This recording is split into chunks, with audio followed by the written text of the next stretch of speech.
Olá, pessoal!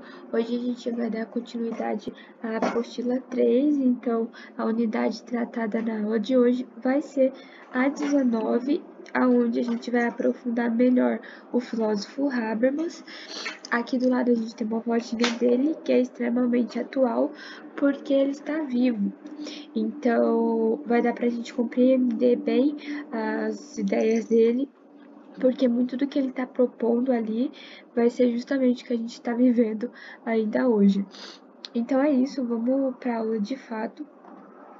Bom, o Habermas vai nascer em 1929 e daí a gente tira que ele presenciou o fascismo e o nazismo. Então, esses dois acontecimentos extremamente autoritários e ideológicos vão influenciar muito na teoria, nas ideias que o Habermas vai estar propondo.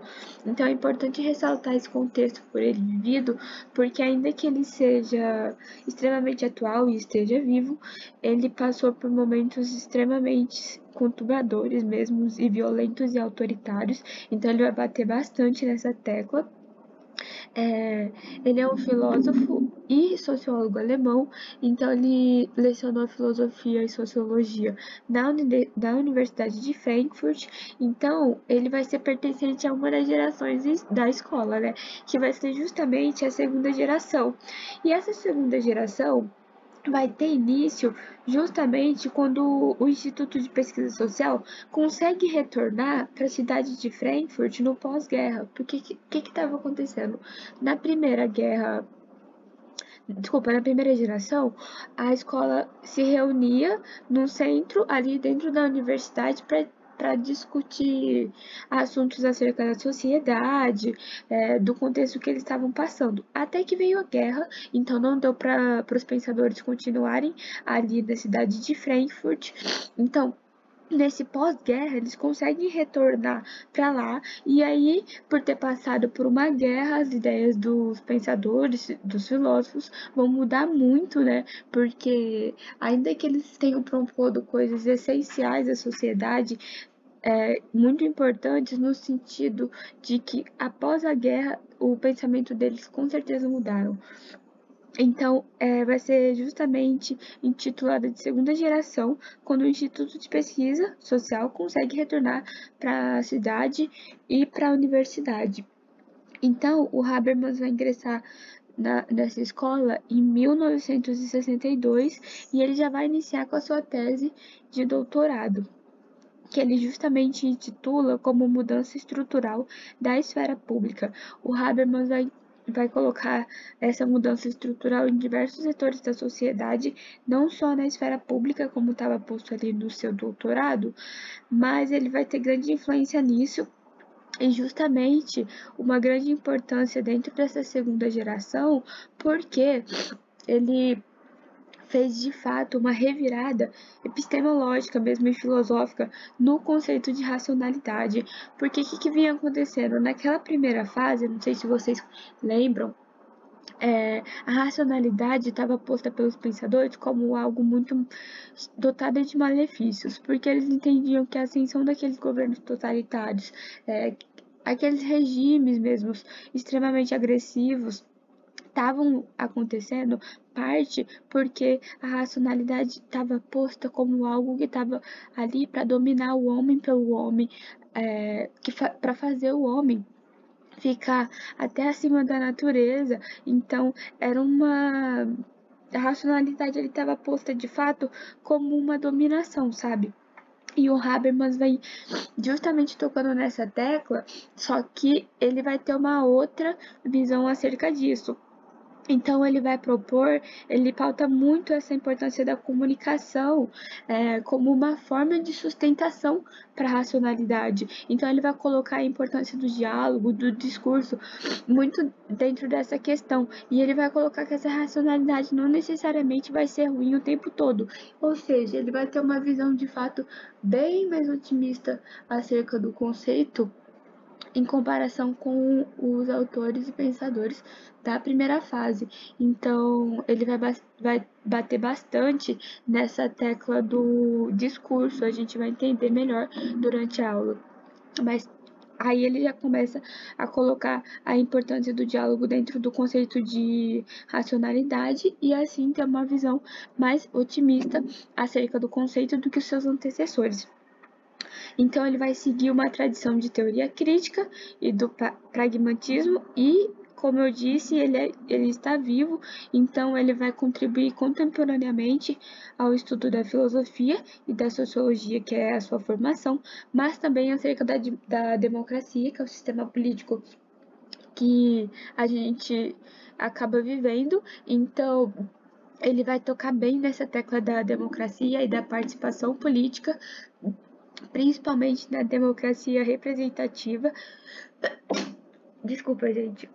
Então, é isso. O Haber, a gente vai conseguir compreender as ideias dele mesmo acerca da democracia no decorrer da aula. Aqui do lado a gente tem uma foto dele mais novo agora.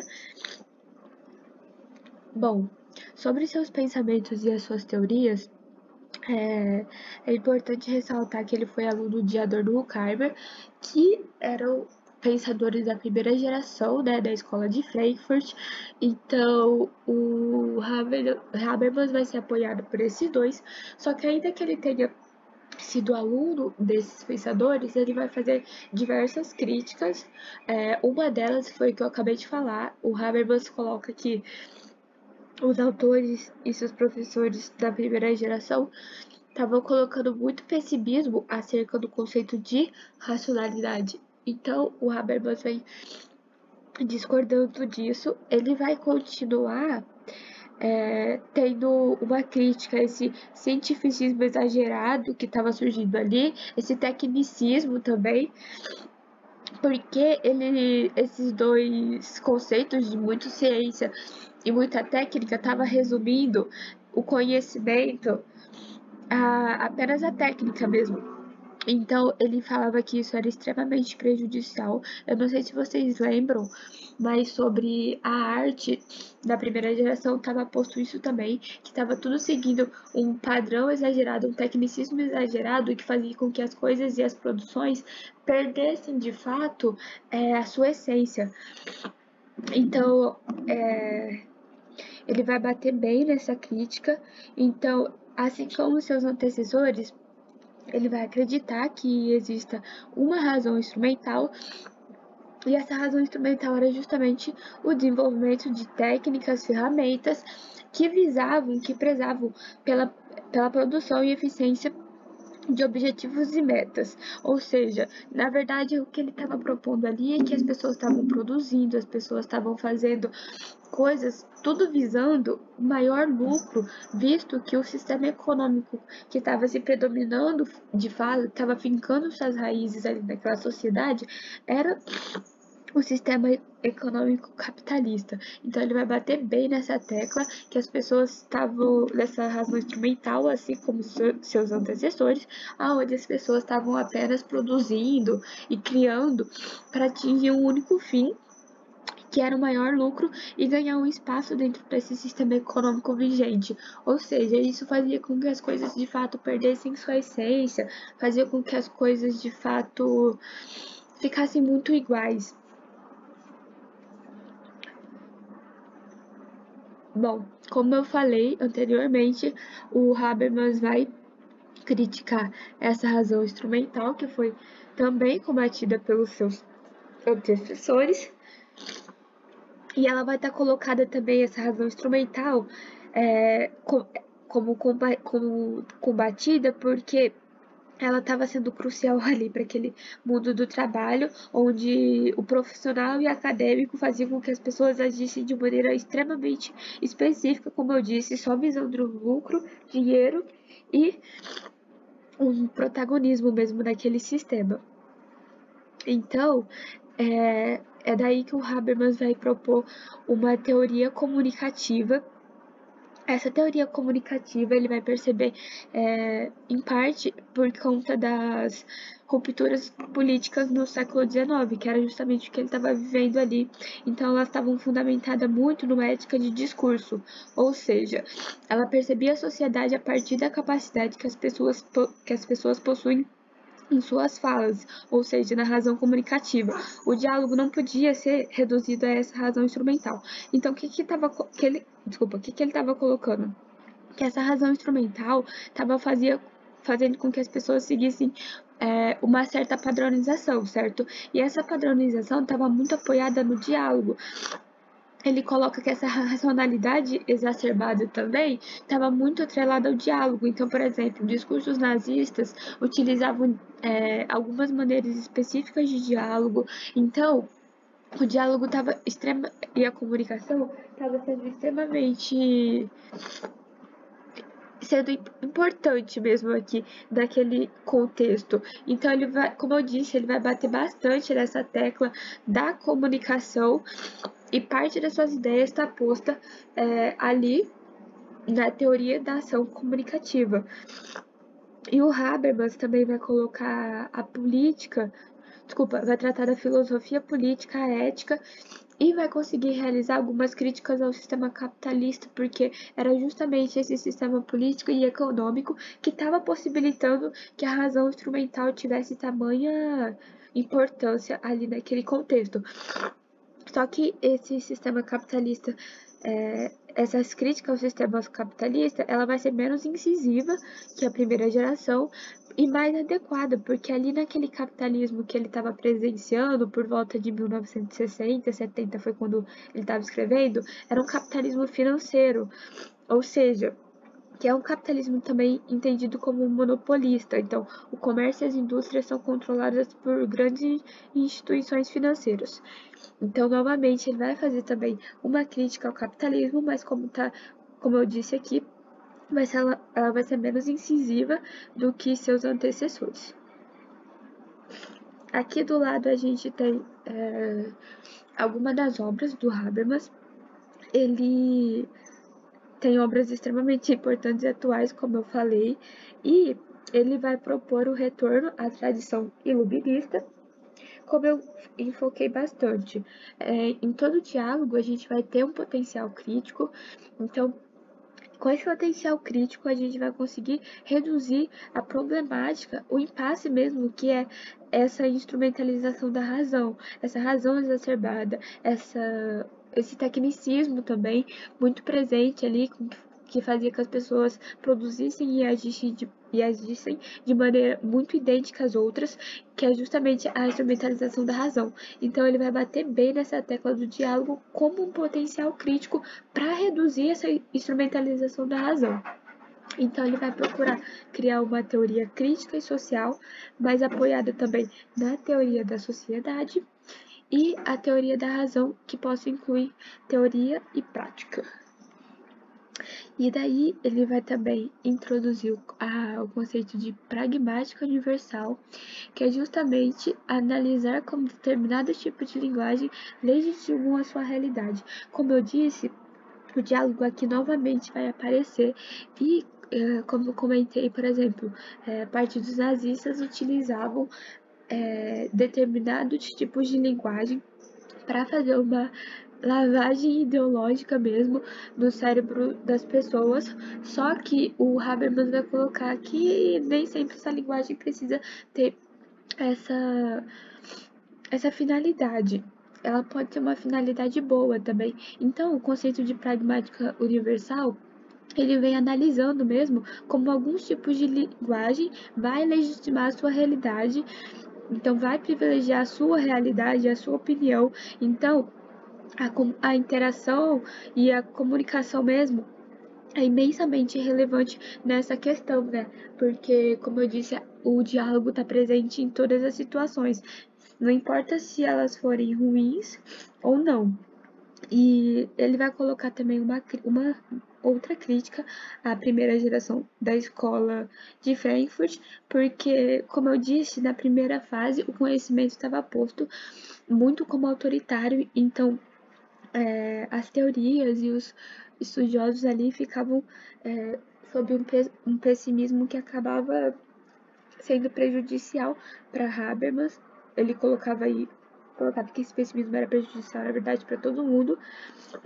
Então, a razão que ele vai colocar na verdade, ele vai tocar nessa razão instrumental, que vai ser toda forma de razão, vai ter um objetivo específico, como eu disse, que estava posto como muito dotado de pessimismo na primeira geração, mas ele coloca que isso veio em parte porque os membros da primeira geração passaram pela Primeira Guerra Mundial, né? Então eles viam aquele horror de perto mesmo e fazia com que eles produzissem um certo pessimismo acerca do conceito de racionalidade em diversos setores da sociedade também, não só acerca desse conceito. Então, eles presenciaram ali um contexto onde vinham surgindo a arma química, o holocausto, e daí que ele coloca que, em cima dessa racionalidade, o Hitler, por exemplo, ele não poderia ser visto como um demoníaco, apenas como uma pessoa racional que utilizou a sua razão de maneira extremamente errada, que foi justamente para provocar um holocausto, né? Aí, como eu disse, o Habermas dá muito enfoque no diálogo e aí as suas ideias acerca dele vão estar compreendidas dentro da teoria da ação comunicativa. Então, o Habermas ele vai deixar essa razão instrumental um pouco para lá, sempre fazendo críticas a ela também, e daí vai nascer a base da sua teoria, a base da sua filosofia mesmo, que vai ser justamente a teoria da ação comunicativa. Então ele percebeu que, novamente, essas rupturas democráticas e políticas do século XX, que estavam fundamentadas numa ética de discurso, né, como foi posto, possibilitou um modo de perceber a sociedade a partir da capacidade das pessoas na fala mesmo, do jeito que elas comunicavam e a importância do diálogo que elas colocavam também nisso. Então, a razão comunicativa, o diálogo e a busca pela razão não vai ser uma coisa simples. Nossa razão e nosso aprendizado, ela não pode ser apenas baseada em busca do poder, como estava posto ali pelos seus antecessores, onde as pessoas utilizavam a razão apenas para dominação, seja do homem pelo homem, seja do homem acima da natureza. Então, ainda que a razão esteja presente, desculpa, ainda que o diálogo esteja presente na razão instrumental, ele não deveria servir só para isso. E nem por isso que, mesmo tendo causado tudo isso, como os primeiros pensadores da primeira geração tinham colocado, não é por isso que a razão ia ser algo ruim. A gente deveria usar nossa razão, o Habermas estava colocando, de uma forma que não pode ser baseada apenas em busca pelo poder. Ele vai acreditar muito no diálogo, então a comunicação ela vai estar posta ali como a nossa melhor forma de expressão, a nossa melhor maneira, então vai ser de fato como a gente melhor se expressa, a base da nossa linguagem, sabe? Então ele vai defender que a gente deve usar muito o nosso conhecimento e a nossa comunicação baseada numa razão, não para dominar, mas para trazer coisas boas para a sociedade. Então ele vai novamente criticar esse pessimismo da primeira geração. Então a gente deve buscar o diálogo, a gente deve buscar a compreensão mesmo das outras pessoas através do respeito. Então ele vai colocar essa comunicação, que através dessa comunicação a gente vai de fato caminhar para uma sociedade melhor. Então ele vai trabalhar sempre com a ideia de ética. Então, ele vai ligar nosso diálogo na concepção ética, então a gente vai se comunicar, vai debater, mas sempre tendo respeito pelo outro. Tipo, o debate é extremamente importante, mas quando o debate começa a desrespeitar uma camada ou um grupo de pessoas, ele não é mais algo válido para aquele contexto, para aquela sociedade. Então, ele coloca muito a ênfase nesse diálogo, na necessidade de conversar com as outras pessoas, desde que esse diálogo de fato seja eficaz e não sirva para oprimir outras pessoas, como estava sendo feito ali naquele contexto, né? Então, o fato do Habermas defender que a gente deve ser livre para nos comunicar não significa, por exemplo, que é aceitável fazer discurso de ódio. E aí que é justamente que entra o sistema político também nesse sentido. Então ele vai colocar aqui, os discursos de ódio, por exemplo, não podiam estar compreendidos dentro de uma democracia. Então, e essa democracia era necessitada de ter regras que façam bem a manutenção dela mesma. Então, o discurso e o diálogo deve ser posto para que todas as pessoas sejam de fato respeitadas e não como forma de dominação, como estava sendo feita ali naquele contexto, né? Então, o Habermas vai ser um grande defensor do sistema democrático, que é justamente um dos sistemas que a gente pode, de fato, dialogar e ter uma participação. E ele vai defender uma democracia deliberativa. Então, essa democracia deliberativa é onde o sistema econômico e político é feito através de escolhas. Então, ela é muito baseada, segundo Habermas, no respeito, na ética, no diálogo. Então, ele coloca que é extremamente importante que haja participação democraticamente, principalmente dialogando. Então, a democracia, como está posto ali por ele, ela não pode restringir a participação das pessoas apenas no voto. Ir lá de 4 em 4 anos votar e pronto, acabou. Para ele isso não é democracia, para ele isso, fazendo isso a gente não ia de fato conseguir caminhar para uma sociedade melhor.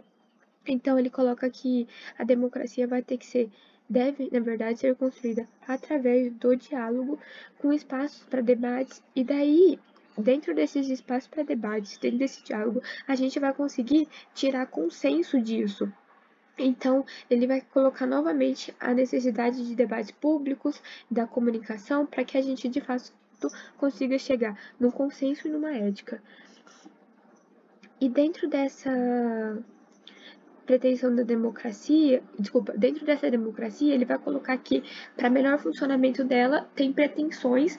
Então, primeiro ali a gente vai ter a pretensão da inteligibilidade, a comunicação vai ter que ser inteligível, ou seja, de fácil compreensão. Para que a democracia de fato funcione, não adiantava chegar lá nos debates públicos e começar a colocar e falar termos que ninguém entenderia. Então, ela para todo mundo participar, para de fato ser efetiva, a gente tem que se comunicar de fácil compreensão mesmo, para que todos possam participar do debate e do diálogo ali. E também tem que ter a pretensão da verdade, então a gente tem que ser verdadeiro no que a gente comunica, passar informações corretas, então nada de fake news pode ter nessa pretensão. Essa pretensão da verdade pode ser usada também na redação, né? Então, o Habermas vai colocar que dentro das pretensões da democracia, a gente tem a pretensão da verdade. Então, para uma sociedade funcionar melhor, para uma democracia ser de fato efetiva, a gente precisa falar a verdade e passar informações corretas. E a gente tem a pretensão da sinceridade, que é bem intuitiva, então é necessário ser sincero no que a gente fala, no que a gente acredita, justamente para que assim a gente consiga chegar no consenso. Se as pessoas não forem verdadeiras sobre o que elas acham e querem ali, desde que ela respeite o seu próximo, a gente não vai chegar no consenso. Então é bem necessário essa ideia da sinceridade. E a gente tem a pretensão da correção normativa, para quem vai fazer direito aí, vai ver bastante isso, que é justamente onde a gente deve ser correto em contexto de normas e valores. Ou seja, a gente não deve fugir do contexto que a discussão está sendo feita ali. Aqui a gente tem um quadro que é os tipos de ação social em Habermas. Então, dentro da ação social vai estar posta a ação comunicativa, e dentro da ação comunicativa a gente vai ter ali a ação orientada para o entendimento e a ação consensual. E chegando nesse consenso, a gente vai estar entendendo que ele foi dotado de ação e discurso. Novamente, o discurso extremamente importante desse quesito. E ali a gente tem a ação estratégica, então a ação estratégica evidente, a ação estratégica latente, e dentro da latente a gente vai ter manipulação e a comunicação sistematicamente distorcida, que era justamente que o Habermas estava tentando fugir disso. Então, para o Habermas, é importante ressaltar que nesse mundo caótico que a gente está inserido, que a gente viveu, ele vai ter solução, então ele vai trazer mesmo de fato uma mudança mais otimista acerca da sociedade, diferente dos seus antecessores, e então ele vai defender uma visão mais otimista mesmo, não pessimista como, por exemplo, o Adorno e o Karmer, então, sobre a questão da racionalidade, né, que foi comentado. Então, ele defende que se a gente utilizar os questionamentos e principalmente a nossa racionalidade de maneira boa, a gente vai construir uma razão dialógica presente na capacidade da argumentação, da fala, do diálogo. Então, a gente vai conseguir, de fato, alcançar um nível emancipatório suficiente para conseguir fazer com que novas ordens sociais sejam efetivas nesse sentido. Então, o consenso vai ser uma consequência desse modo de encarar a realidade e desse modo de tratar o diálogo de maneira boa. Então, ele vai colocar muita ênfase que a gente é capaz de aprimorar a democracia e dar espaço de fala para as pessoas, e possibilitar mesmo que haja de fato uma participação política eficaz. Então é isso, gente. Qualquer dúvida que vocês tiverem, vocês podem mandar aqui nos comentários ou no Classroom. Então é isso. Obrigada por terem assistido até o final. Façam os exercícios da apostila para que o conteúdo se possa fixar mesmo na mente de vocês. É isso. Obrigada por terem assistido. Bons estudos.